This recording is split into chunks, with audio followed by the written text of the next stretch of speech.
I've sold to homeless people. I've sold to children. I've sold to pretty much every ethnicity. Every person I meet, I want to believe is unlimited in potential because they can do anything they want if they put their mind to it. This is Brooke. She was a character, very gregarious. She grabbed a bunch of clothes and a bunch of stuff like a baseball. That hat was mine. We went up on the roof. I put a sheet up and she started just doing her thing. Hello, everyone. Welcome to another episode of Photographer Profile. My guest today is Michael. Hey, Michael, how you doing? Pretty good, Nathan. How you doing? Great. Please just tell us a bit about yourself and your photography for the viewers.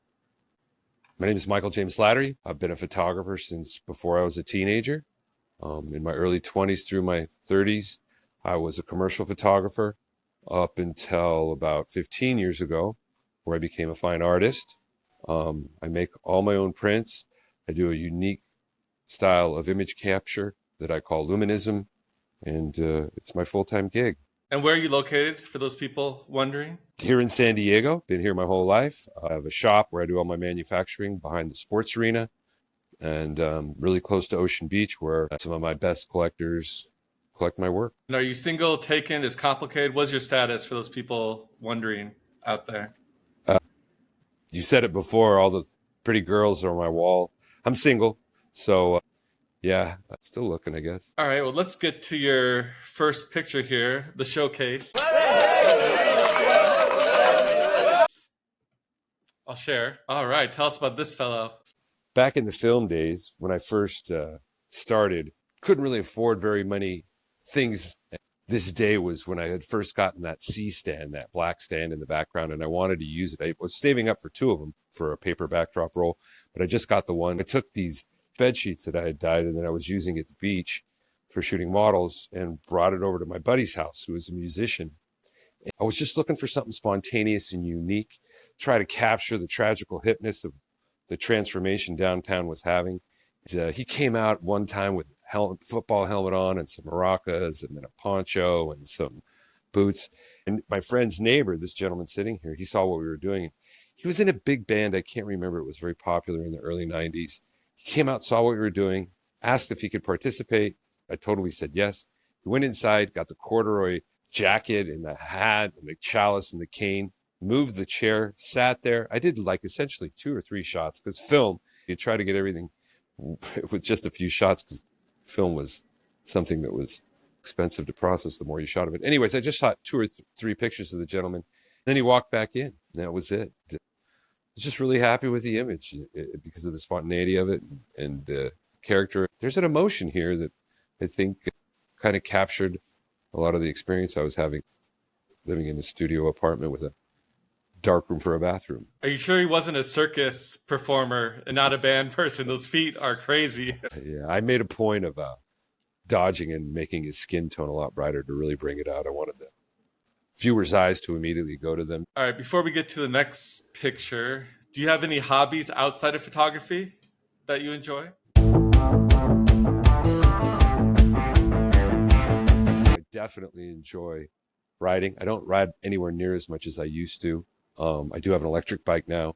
Over the last couple of decades, I've picked up surfing back again from when I was a kid and spend not as much time as I used to before I became an artist, but been out the past few weeks, a couple times a week, sometimes just once a week. A lot of my time is consumed with my manufacturing. I've just invested in a second laser, a 40-watt laser. I used to.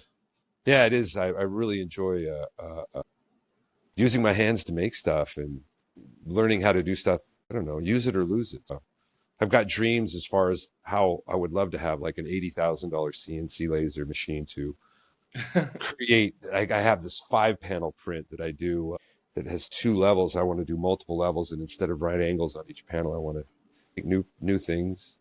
I like to experiment. Let's take a look at your next picture real fast. Another portrait. Okay. This is around the same era, early 90s.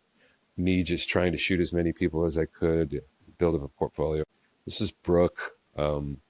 She was a character, very gregarious. I asked her if she wanted to shoot. Went over to her house. She grabbed a bunch of clothes and a bunch of stuff like a baseball. That hat was mine. I found on a bicycle ride, but and the kerchief. And we went up on the roof. I put a sheet up and she started just doing her thing. And this was one of the moments while she was kind of almost taking a break and lit up, and I got that. From there, I had the film scanned, and this is my first actual photo retouch that I ever did digitally. I think it was on a Pentium. I'm pretty sure it wasn't on a 480. I had merged at the time from a 486DX to a Pentium computer. And it still took hours and hours to do what you see here because, back then tech wasn't as it is today. But I was going for that watercolor hand-painted look like they had way back in the day to colorize black and white photos, or like they do in the movies. It was a pretty popular image. There was a lot of promoters that I had worked for back in the day doing flyers and stuff because at the time I was merging my computer into the offset printing and doing flyers and stuff, so I could be the person not only to do the image creation but actually produce it, so I could keep clients paying me. And this image was used like 2 or 3 different times for an event, for whatever raves and stuff. And that's the El Cortez Hotel in the background. Is that? This is from the roof of an apartment I lived in for quite some time. Over at 1555 8th Avenue up on Cortez Hill, back when the El Cortez Hotel was the tallest building on that hill.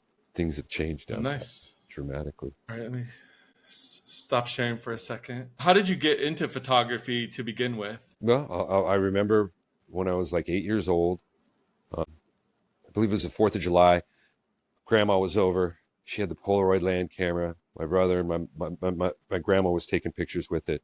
I asked if I could use it. I posed my mom and my 2 brothers in front of the neighbor's car. And I'll just never forget pulling out the Polaroid and seeing it develop, wiping the elephant snot on it. That whole process. It was only black and white. This was in the early 70s or the mid 70s. Seeing what I see with my own eyes instantly being reproduced, there was some kind of magic that had happened then. From there, I received a Ranger Rick camera on my birthday. I think it was my 10th or 11th birthday. Fell over a cliff trying to take a picture of a car that had burned up down there. And when I fell over the cliff, I broke the camera. The 126 back broke and fell off. And I was bleeding and had a bruised back, but I was crying because I broke my camera. I couldn't. I was really upset. By the time I was 13, had a paper route, 12. And by the time I was 13, I saved up for a 35. And when I was in my early 20s, I thought about because I had always had a job on top of working. When I was 12 years old, I used to be a milkman, get up early in the morning, like 2 with the milkman, and go deliver milk before school.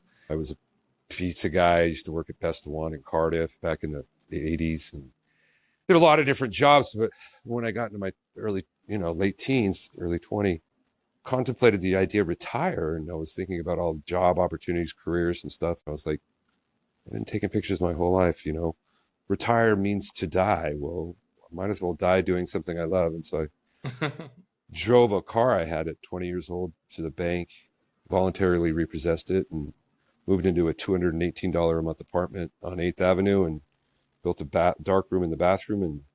And since then, and you're 100% professional right now. Is that correct? Like, you make your living off photography? Yeah, selling my art, definitely. More recently, I do a little bit of printing for other people because of all the equipment.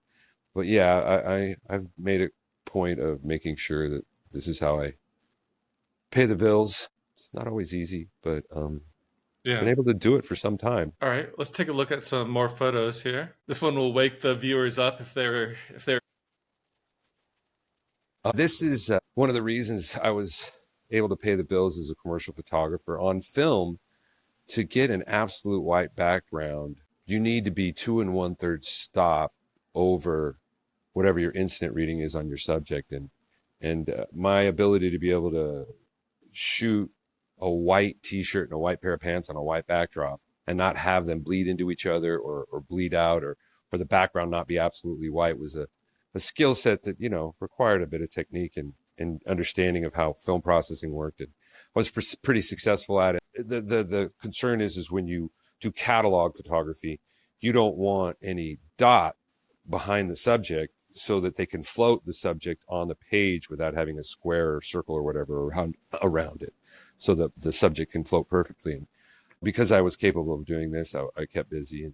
It never hurts to have a model who doesn't need direction, and you can just aim the camera and wish you had more film at the end of the day because you got so many good shots.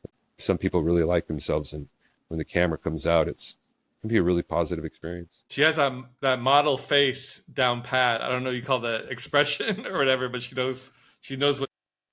Yeah, she definitely. What excites you to keep shooting, to keep doing this after all these years, keep doing photography?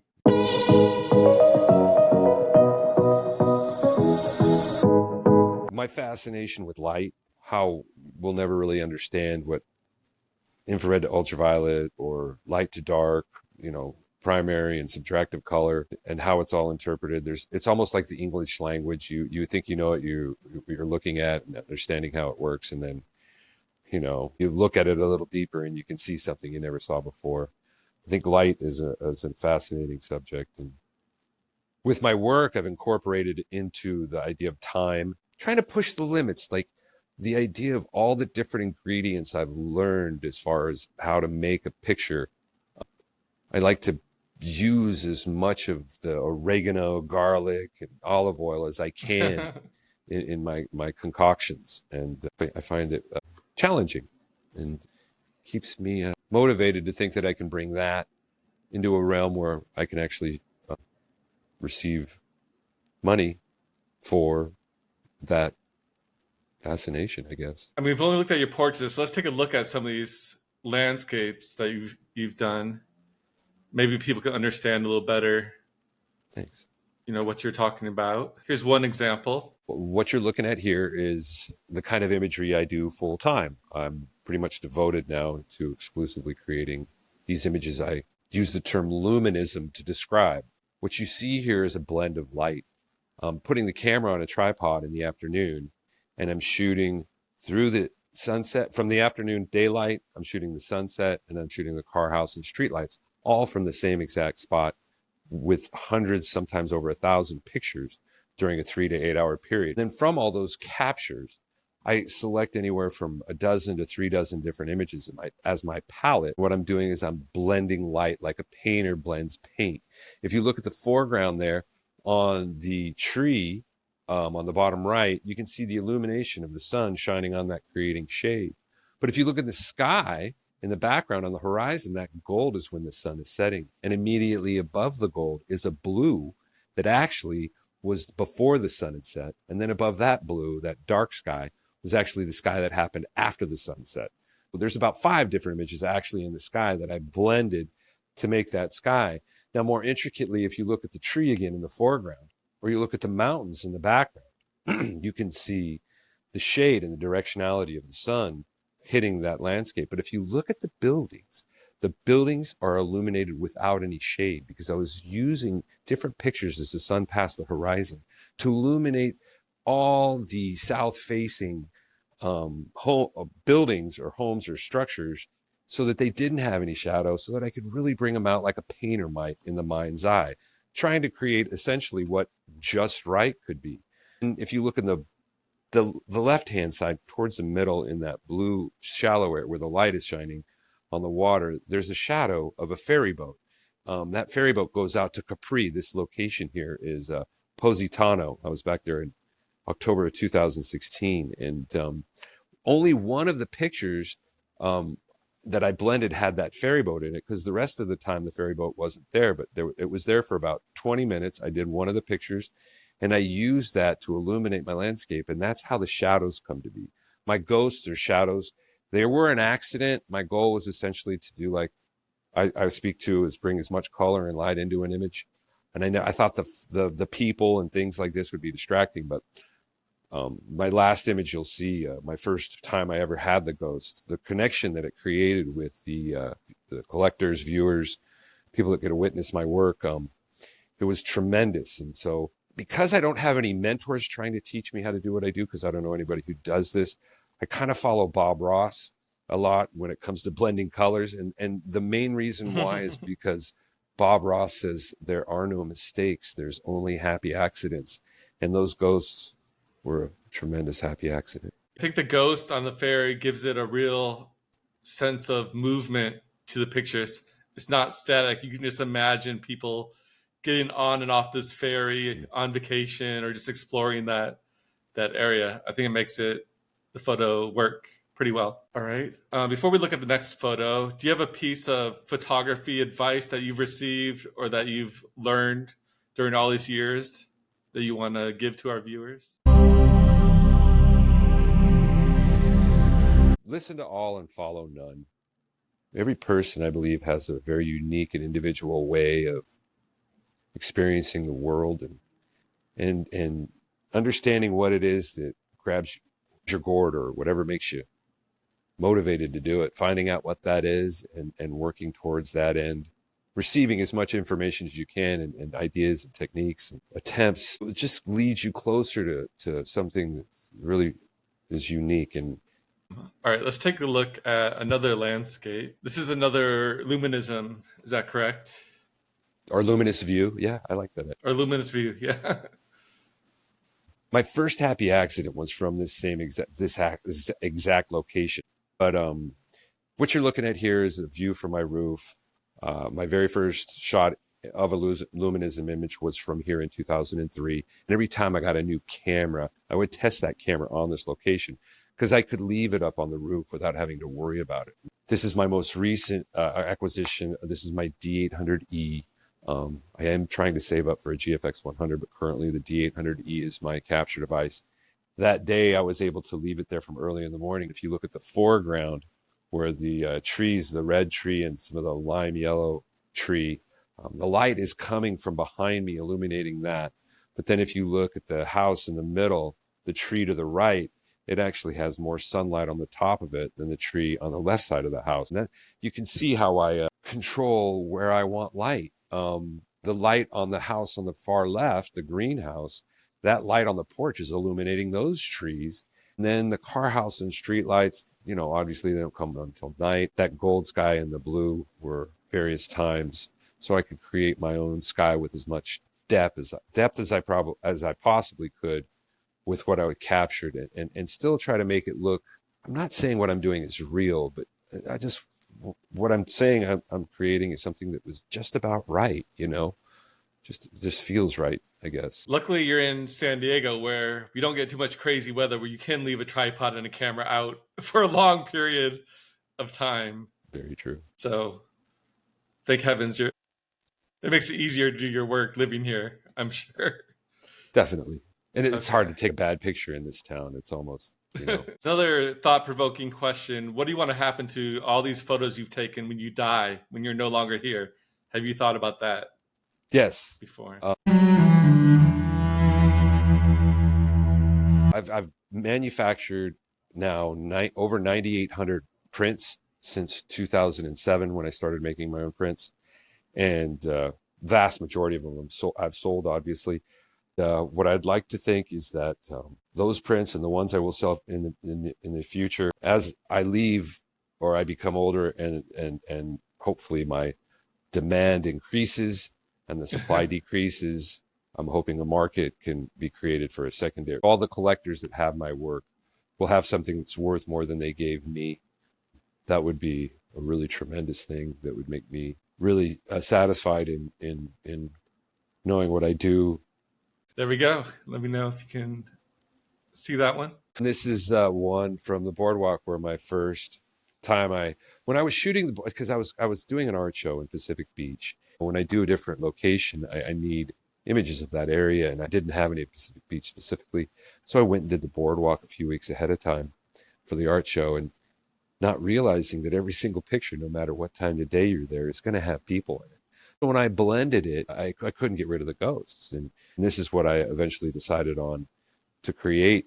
I was not feeling good about sharing it, but the people at that show who told me who they saw in the picture, the memories that they have by looking at it, or the idea that they're looking at a reflection in a mirror. It's really fascinating to understand how different each person can see something without being told what they're looking at.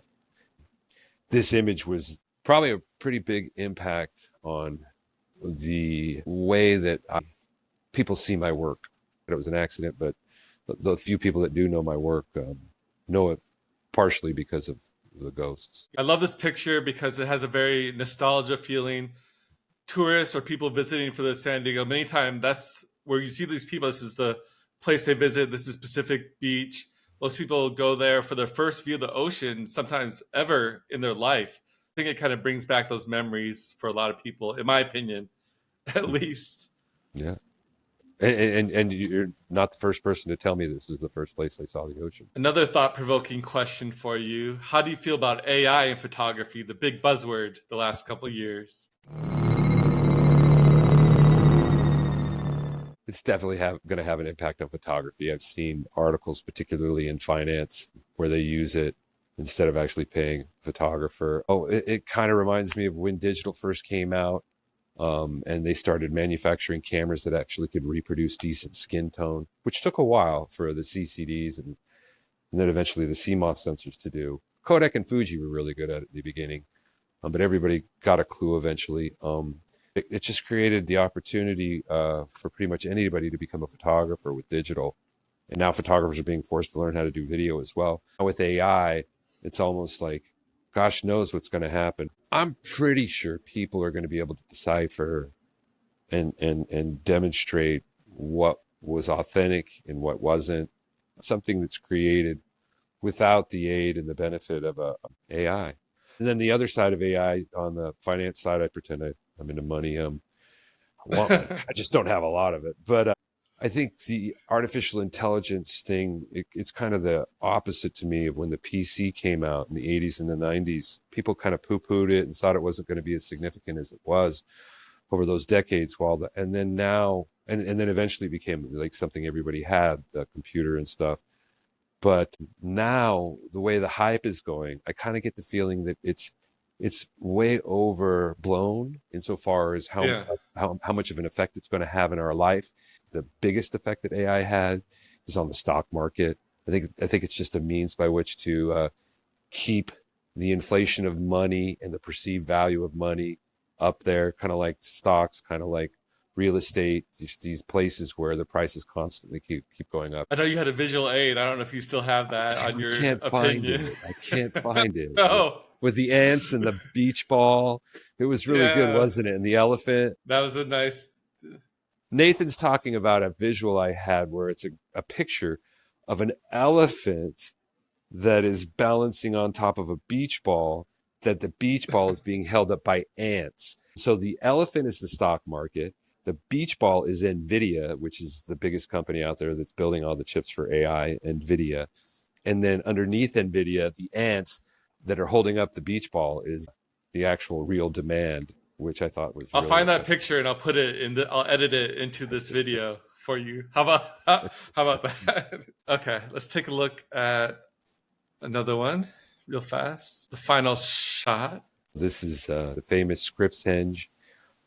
This is Scripps Pier in La Jolla, obviously, and the sun sets directly down the middle of it every the beginning of every May and August. This was a couple years ago.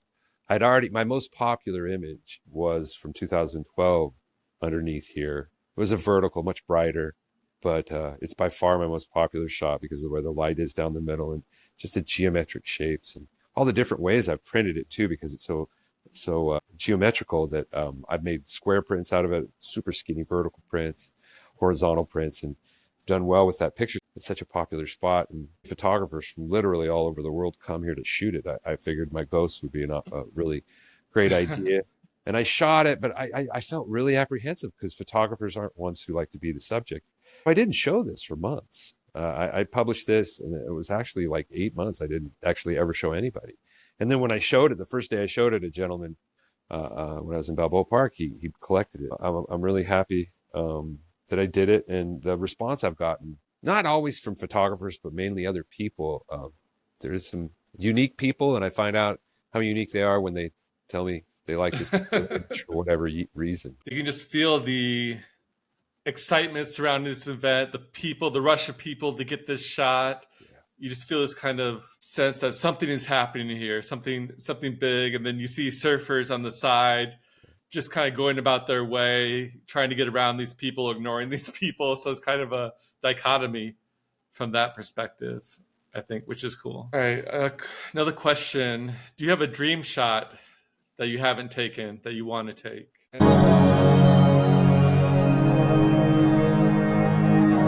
It probably might just end up being a dream forever, but now that I've explained my technique, what I would love to be able to do is find a place in the Midwest or somewhere where Mother Nature has all 4 of her seasons. And I'd like to be able to place my camera in a window, and for an entire year, shoot the same exact picture. And in that one picture, I want to be able to represent autumn. I want to represent winter, spring, and summer in one image. I don't know how I'm going to do it. I don't know the resources and what it's going to take to happen. But if I could demonstrate my technique and demonstrate that sense of time over that long of a period, I think I'll reach the pinnacle of what I try to accomplish with this thing called Luminism. Well, I hope you have some protection or bag for that camera, especially if it's snowing or raining during all those seasons. That's going to be tough to do. Odds are it's going to have to be in a window in a house is my plan. Yeah. Yeah. And shooting through windows is very difficult sometimes. You might get reflections. Yeah, I've shot through a lot of windows and aquariums in my day, and it is difficult. Probably open the window, but yeah, something along. Maybe, like you said, build a shed. Yeah, I don't know. We'll figure it out. That would be good. So I have a special surprise for you. I'm going to turn it around. I'm going to show you one of my pictures and have you give me your opinion and critique, if you have any, on it, just to throw you a little sideball here. All right, let me share. Ready. I know you mentioned ghosts, so I have a ghost type picture for you here. Let me know if you figure out where this was shot at too. Oh, there's a cemetery over here. Yes. At Point Loma. Gosh, I can't remember the name of it. You spoke with a photographer recently about how when it's open and when it's not open, and the other photographer, the journalist, was saying how he stays later and he doesn't get hassled by the rangers. Yeah, this image, your composition's wonderful. The way you framed it with the tree. Was this early morning, or what time? I think it was pretty early morning. Yes, like the fog. You still see the fog from early morning San Diego fog there in the background. This is a super effective image, particularly for the location and the story it tells. And your skill set with your it's a very gray image, so there's a lot of neutral tones, but you still have your absolute black and absolute white, so you've covered the range. It's a wonderful image. Really, I don't know if the guy looks like a ghost, but he's hunched over. It's like he's dead or a zombie or something. I don't know. I got lucky a little bit there. I kind of perceive the person hunching over as thinking about the people there or somebody there particularly, and stories they remember of that person. The stories that can be told just through this image are innumerable. The amount of sacrifices those people made, the sacrifice that those people made was far from insignificant. There's a ton of consideration. Thank you. Yeah, for those watching, this is on the road up to the Cabrillo National Monument in San Diego. You'll see the cemetery on both sides of the road as you drive up that hill there. It's hard to miss. Yeah. And it's unique because most people photograph this with the skyline in the background and the vastness of the rolling hills with the tombstones. You really, it looks like you used probably a 50 or maybe an 85. And so you really brought the attention of the angle of convergence into a much tighter consideration. It's more intimate. What you have here is it's a kind of an intimate image of a very significant place. Good job. Yeah, man. There's some great views of downtown San Diego. Oh, you want to see this print? Okay. I hate looking at pictures on screens. When you look at a screen, you're looking at light emitting from the screen. You're not looking at light reflecting, and it's a totally different experience. And I think, okay. Yeah. Well, I'll come to you for a print sometime. How about that? Okay. One or two more questions. We'll wrap things up here. Any wild or crazy stories in all your photography adventures that you can think of to share? Yeah, I'll go back to the inspiration of what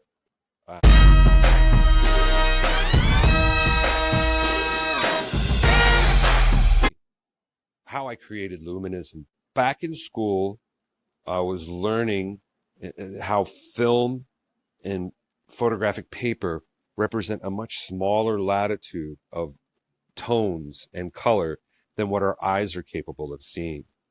One day, I was out on a bright sunny day and I went into the darkroom and I couldn't see anything. And the red light was on. And about 15 minutes later, I could see. And what had happened was my eyes had to adjust from the brightness of outdoors in the sun to the darkness. And in that moment, I realized that like infrared to ultraviolet or light to dark is much greater than what our eyes can see. I thought if I could take the camera and take pictures from the brightest to the darkest and capture as many colors as I possibly could within a reasonable amount of time, like when the sun sets, and then cram all that light into a print, I could fix all the cameras in the world because I'd be able to express that latitude. That was the inspiration in 93 that came to me for Luminism, but it wasn't until 2003 that I was able to pull it off, because in a traditional darkroom, when you stick a negative in the enlarger and you blast it on a white sheet of paper, you can't see what's going on that white sheet of paper. You dodge and burn, put another negative in there, and you hope it's registered, and then you're ready to develop it. And once you develop it, you can't change it. But the digital darkroom was a whole new revelation where I could actually accomplish this, have perfectly registered images, blend just a few pixels or a few grains of film or a whole swath of a sky with a wand and create what I'm doing. One of the things I want to say for sure is make clear is I'm not using any algorithms or tone mapping in my blending. My blending is done manually, just like you would use a wand or a dodging and burning tools in a darkroom, or how a painter would paint. It's all done manually. The actual creation of the image is much more time consuming. And that's probably why I don't have a lot of people following or trying to, I don't know too many people that are doing what I'm doing. I wanted to share that at the end because I think that's pretty relevant. I think we're pretty much done. Go ahead before we wrap up here. My website's www.luminousviews.com. My socials are at the bottom of the page. www.lumin. Yeah, and what are the hours there of your? Most Saturdays and Sundays, I'm on the end of Newport Avenue displaying my work, and then Monday through Friday, I'm here pretty much from like 7 to 7 every day. But I'm in and out. I'm a one-man show. Typically, things work out by appointment, like the people that just came to collect and why I was late for this. Sorry I was late. But yeah, I'm over behind the sports arena, park in the driveway. If you want to stop by and I'm here, I'll be more than happy to have you. I got no secrets or nothing to hide. I love to share. I really do. I love people. Every person I meet, I want to believe is unlimited in potential because they can do anything they want if they put their mind to it. Are you going to be at any art walks or coming up or art shows or anything like that in the near future? I miss Carlsbad Art Walk. Sean just sent out the notices to apply for Little Italy, so I'll be there for sure in April. Okay. I told you last time, and I didn't want to say anything, but I might be having a retail space opening up in a high foot trafficked area where I'll have window displays and a decent amount of area to display some of the that's an 8-foot print there. And I can't bring that to the art shows because it's so fragile. It's not fragile. It's just so cumbersome. And having somewhere to present that really raises the opportunity for somebody to collect that. So yeah, we'll see. Well, congrats. Yeah. Keep us updated if that happens. You will know. Thank you. All right, Michael, I think that's it. Thank you so much. I'm glad we did this for how many times, but I'm glad we finally made this work and found time to do the interview. I hope this worked. All right. Have a good night. You too, Nathan. Thank you, man. This was awesome. Thanks for talk soon. Definitely. All right.